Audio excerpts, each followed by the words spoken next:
प्रथम को भड़कते देख आशा ने प्रथम की तरफ देखते हुए कहा, अगर आपको मेरी वजह से प्रॉब्लम हो रही हैं तो आप मत जाइए, मैं ही चली जाती हूँ। इतना बोलकर आशा वहाँ से उठने लगती है। आशा की बात सुनकर रुचि ने आशा को देखकर कहा, अरे भाई को तुमसे क्या प्रॉब्लम होगी, तुम बैठो ना। भाई को तुमसे कोई भी प्रॉब्लम नहीं है, वो बस किसी चीज़ को लेकर परेशान है, इसलिए ऐसा बोल रहे हैं। रुचि की बात सुनकर आशा मुस्कुराते हुए वहीं बैठ जाती है और रुचि प्रथम को भी ज़बरदस्ती वहीं बिठा देती है। प्रथम भी बिना मन के वहाँ बैठ जाता है।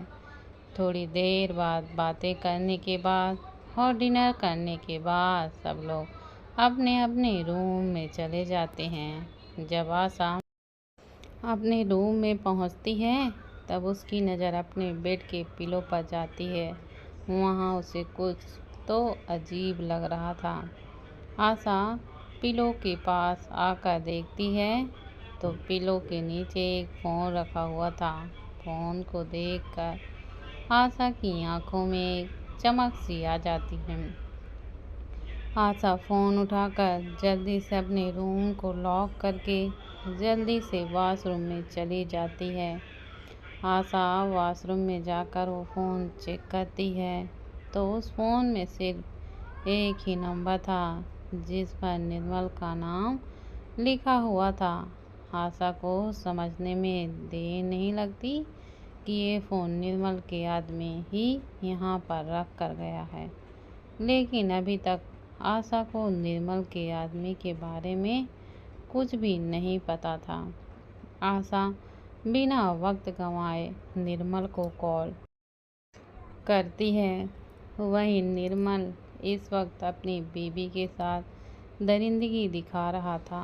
आशा का कॉल आते देख निर्मल इस हालात में फ़ोन उठा लेता है। जब निर्मल फ़ोन उठाता है तो उस तरफ से आशा को चीखने के और चिल्लाने की आवाज़ें आ रही थीं। इन आवाज़ों को सुनकर आशा अच्छे से समझ जाती है कि निर्मल इस वक्त क्या कर रहा होगा। तभी आशा ने उन सब चीज़ों को इग्नोर करके कहा, फाइनली मैं ओबरॉय पैलेस में पहुंच गई हूँ। मेरा पहला कदम सक्सेसफुल रहा।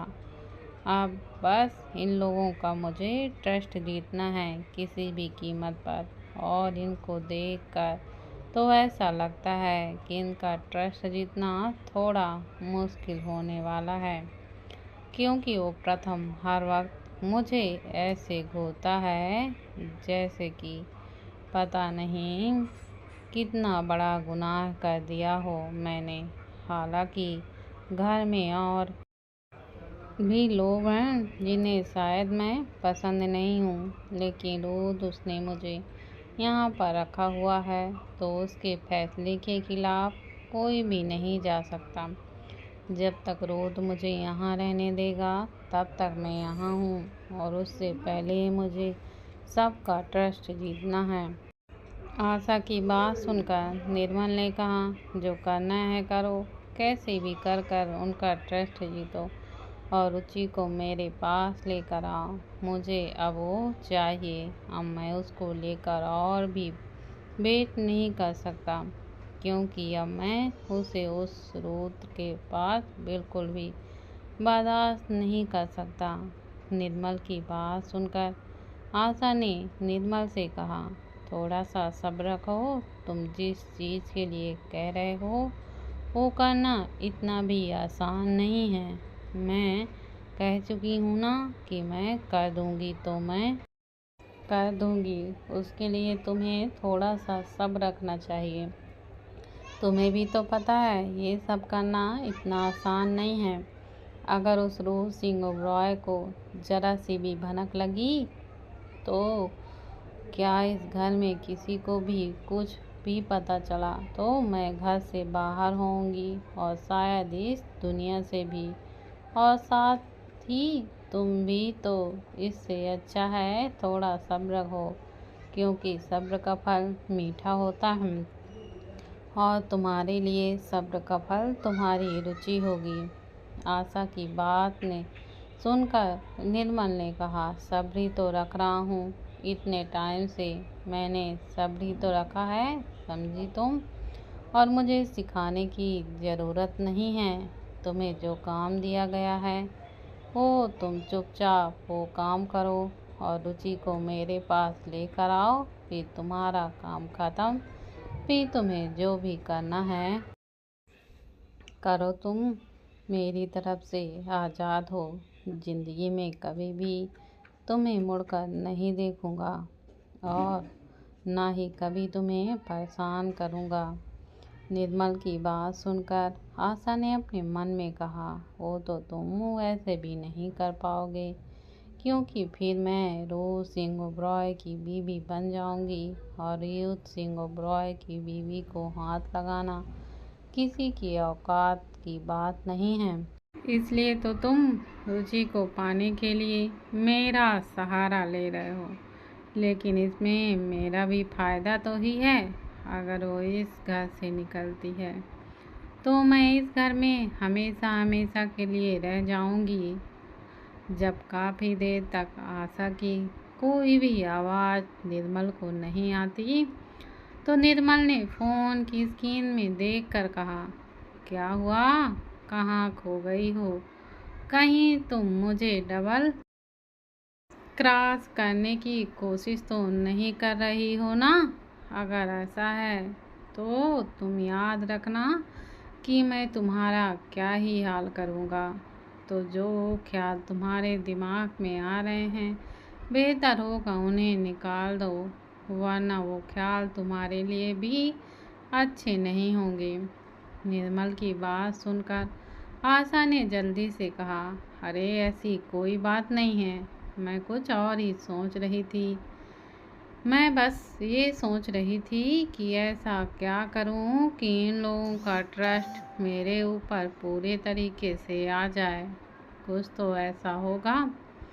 आशा की बात सुनकर निर्मल ने कुछ सोचते हुए कहा, तुम किसी भी तरह रुचि को घर से बाहर लेकर आओ, भले ही सबके साथ लाओ, लेकिन लेकर आओ। फिर मैं बताऊंगा तुम्हें करना क्या है आगे। और अगर तुमने वो कर दिया तो सबका ट्रस्ट तुम्हारे ऊपर आ जाएगा और फिर कोई तुम पर शक नहीं करेगा।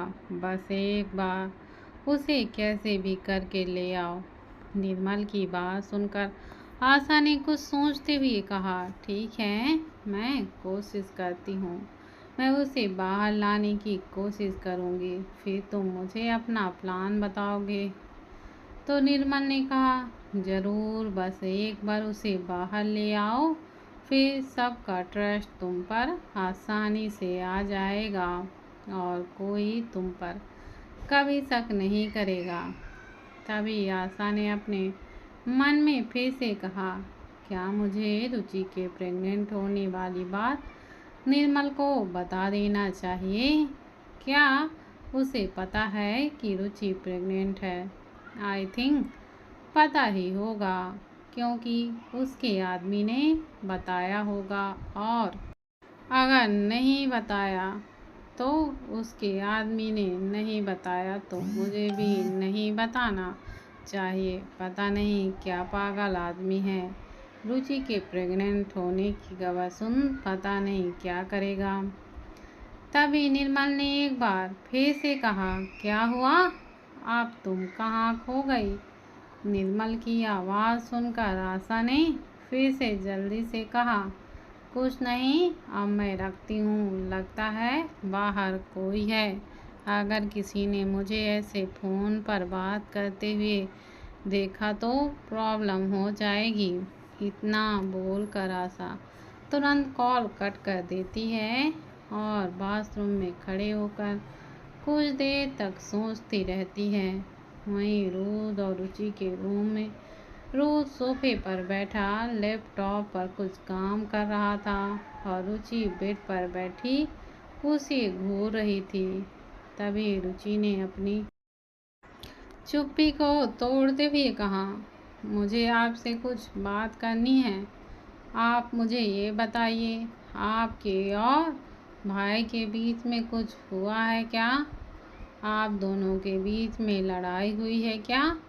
वो आपसे इतने नाराज क्यों लग रहे हैं? रुचि की बात सुनकर रोद अपना सर उठाकर रुचि की ओर देखता है। फिर रोद ने रुचि को देख कर कहा, ऐसा कुछ नहीं हुआ, तुम कुछ ज़्यादा ही सोच रही हो। वो नाराज नहीं है, बस थोड़ा सा परेशान है किसी ऑफिस के काम को लेकर। तो तुम्हें इस बारे में सोचना नहीं चाहिए। जो भी है हम संभाल लेंगे, तुम इस बात में मत पड़ो। रोद की बात सुनकर रुचि ने रोद को घूरते हुए कहा, क्यों ना पढ़ूं? भाई है वो मेरे, और मुझे अच्छे से पता है कि आपके बीच और भाई के बीच में ज़रूर लड़ाई हुआ है या फिर झगड़ा हुआ है। तो आप मुझे बताइए किस चीज़ को लेकर झगड़ा हुआ है, क्योंकि भाई ऐसे ही नॉर्मली नाराज नहीं होते। आपने ज़रूर कुछ किया होगा जो भाई इतने भड़के हुए से लग रहे हैं। रुचि की बात सुनकर रोद ने अपनी आंखें छोटी करते हुए कहा, तुम्हें दुनिया के हर एक इंसान सही लगता है सिवाय मुझे छोड़कर। तुम हर वक्त मुझे ही गलत क्यों समझती हो? प्रथम भी तो गलत हो सकता है ना? नहीं, लेकिन नहीं तो मैं तो तुम्हें ही गलत समझना है तो मैं तो कसम खा रखी है मुझे गलत समझने की। नहीं, रोद की बात सुनकर रुचि ने रोद को घूरते हुए कहा, ऐसा नहीं है, भाई गलत नहीं हो सकते। भाई कभी गलती नहीं करते। आप ही हैं जो हर वक्त किसी न किसी पर भड़कते रहते हो, किसी न किसी को डांटते रहते हो और अपने हर फैसले को किसी न किसी पर थोपते रहते हो। तो आपने भाई के साथ भी कुछ ऐसा ही किया होगा जिससे वह आपसे नाराज हैं। रुचि की बात सुनकर रोद ने रुचि को देखकर चिढ़ते हुए कहा, पूरी दुनिया में तुम्हारा भाई, तुम्हारा देवर, बाकी सब सही हैं सिवाय मुझे छोड़कर। अकेला मैं ही गलत हूँ ना तुम्हारे लिए? रोद की बात सुनकर रुचि ने मुंह बनाते हुए कहा, आप गलत होते हो तभी मैंने कहा है। अगर आप गलत नहीं होगे तो मैं आपको गलत क्यों ही बोलूँगी? आपकी गलती होती है और आप गलती मानते नहीं हो, ये भी एक गलती है। रुचि की बात सुनकर रोद ने हार मानते हुए कहा, मेरी ही गलती है, हो गई मुझसे गलती, अब तुम बता दो मैं क्या करूं? रोद की बात सुनकर रुचि ने मुस्कुराते हुए कहा, ज़्यादा कुछ नहीं, आपको बस भाई से माफ़ी मांगनी है। तो आप जाइए और भाई से माफ़ी मांगिए और वो क्या बोल रहे हैं उनकी बात सुनिए और वही करिए जो वो बोल रहे हैं। रुचि की बात सुनकर रोद ने रुचि के सामने हाथ जोड़ते हुए कहा, ओके, मैं तुम्हारे भाई की हर बात मानूंगा। वो जैसा कहेगा वैसा करूँगा। वो कहेगा बैठो तो बैठूंगा, वो कहेगा खाओ तो खाऊंगा, वो कहेगा सांस लो तभी मैं सांस लूँगा। उसकी परमिशन के बिना सांस भी नहीं लूँगा। तुम कहो तो सांस लेना बंद कर दूँ? रोद की बात सुनकर रुचि ने चिढ़ते हुए कहा, आप इतना क्यों चिढ़ रहे हो? मैं तो बस भाई से माफ़ी मांगने के लिए बोल रही थी। और भाई ऐसा कुछ क्यों बोलेंगे आपको? पता नहीं क्या उल्टा सीधा सोचते रहते हो। मुझे तो आपसे बात ही नहीं करनी, जो करना है करो। इतना बोल कर रुचि जाकर बेड पर लेट जाती है और ब्लैंकेट से खुद को पूरी तरह से कवर कर लेती है। रुचि को देखकर रोद ने गहरी सांस छोड़ते हुए कहा, क्या करूं मैं इन भाई बहन के बीच आटे की तरह पिस रहा हूँ। बहन भाई की साइड लेकर लड़ती है और भाई बहन की साइड लेकर लड़ता है। यार क्या करूं मैं, समझ नहीं आ रहा है इन दोनों भाई बहन का। इतना बोलकर रोद रुचि के पास जाकर उसका ब्लैंकेट खींचते हुए कहा, हो गया तुम्हारा नाटक, कर लिया अपना आज का नाटक। अब मैं प्रथम से माफ़ी मांग लूँगा, तो अपना यह ड्रामा बंद करो, ठीक है। रोद की बात सुनकर रुचि ने मुंह बनाते हुए कहा, मैं कोई ड्रामा नहीं कर रही, मैं सच में आपसे नाराज़ हूँ। और अगर आप एहसान करके भाई पर से माफ़ी मांग रहे हैं तो कोई ज़रूरत नहीं है, हमें आपका एहसान नहीं चाहिए। आपको भाई से माफ़ी मांगने की ज़रूरत नहीं है, क्योंकि हम भाई बहन को किसी का एहसान नहीं चाहिए। रुचि की बात सुनकर रोद ने कहा, जैसा तुम कहो, तुम कहती हो तो नहीं मांगता माफ़ी। रोद की बात सुनकर रुचि ने रोद को घूरते हुए कहा, हाँ आप क्यों मांगेंगे माफ़ी, आप तो यही चाहते हैं ना कि आपको माफ़ी ना मांगनी पड़े। रुचि की बात सुनकर रोद हैरानी से रुचि को देख रहा था। रुचि की बात सुनकर रोद ने रुचि के पास ही बैठकर उसे देखकर चिढ़ते हुए कहा, यार तुम चाहती क्या हो, मुझे बता दो यार, क्लियर कर दो कि तुम आखिर चाहती क्या हो, तुम्हारे भाई से माफ़ी मांगूं या नहीं। कभी तुम कहती हो कि माफ़ी मांगो, कभी कहती हो कि मत मांगो, यार तुम डिसाइड कर लो ना। रोद की बात सुनकर रुचि ने रोद को देखकर कहा, आपको माफ़ी मांगने के तरीके से तो वैसा लग रहा है जैसे कि आप मेरे भाई पर एहसान कर रहे हो। और अगर आप एहसान करने वाले हैं तो माफ़ी मांगने की आपको कोई भी ज़रूरत नहीं है, आप माफ़ी मत मांगे। रुचि की बात सुनकर रोद ने रुचि को देखकर कहा, नहीं मैं किसी पर कोई भी एहसान नहीं करता, मैं दिल से माफ़ी मांग रहा हूँ, कहो तो उसके आगे हाथ जोड़कर माफ़ी मांग लूँ, नहीं। रोद की बात सुनकर रुचि ने अपनी आंखें छोटी करते हुए कहा, देखा आप टोंट मार रहे हैं और इसे टोंट मारना ही कहते हैं। मुझे नहीं चाहिए आपकी माफ़ी, अब सो जाइए, मुझे नींद आ रही है, वैसे भी पूरा दिन हो गया है, आज थक गई हूँ मैं। रुचि की बात सुनकर रोद ने रुचि से कहा, ओके फाइन, सो जाओ, वैसे भी रात बहुत हो गई है, मुझे भी नींद आ रही है। और फिर रोद और रुचि आराम से एक दूसरे की बाहों में सो जाते हैं। भले ही एक दूसरे से कितना भी नाराज हों, कितना भी झगड़ा कर लें, लेकिन नींद तो दोनों को एक दूसरे की बाहों में ही आती है। धीरे धीरे दिन निकल रहे थे। आशा लगभग अब तक ठीक भी हो चुकी थी। आज पूरे 15 दिन हो गए थे आशा को। वहीं आज रोद रुचि को लेकर हॉस्पिटल जाने वाला था।